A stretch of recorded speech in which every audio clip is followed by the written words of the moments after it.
the same pitch.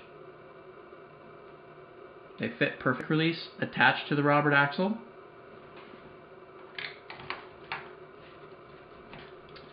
Place the axle inside the frame. Engage the threads by hand.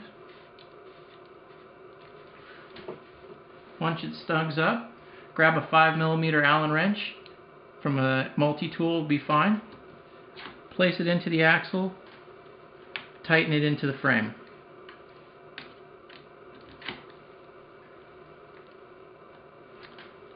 Make it just as snug as you would your stock axle. There you go, Robert axle tightened into your frame for the non-drive side. Okay, here's how to install the drive side of your Robert axle. This is for the bob trailer. I've already pre-installed the bobbins off the stock bob quick release onto the Robert axle end. First, you want to make sure that with your particular frame that your Robert axle is flush with the end of the frame or slightly inset into the frame. If the axle is protruding past the frame, you want to use a washer. We supply some of these with the axle when we send it. You want to put that on the axle to make sure that you have a flush end, that the axle is not sticking out past your frame. So, once you've got that fit, in this situation, my axle fits perfectly with this frame.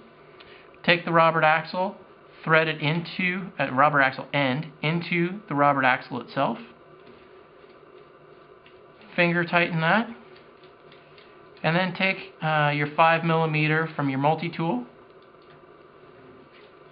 place it in the axle end, and snug it up just as you would the tension that the axle is into the frame. You can use the same tension of the axle end into the axle.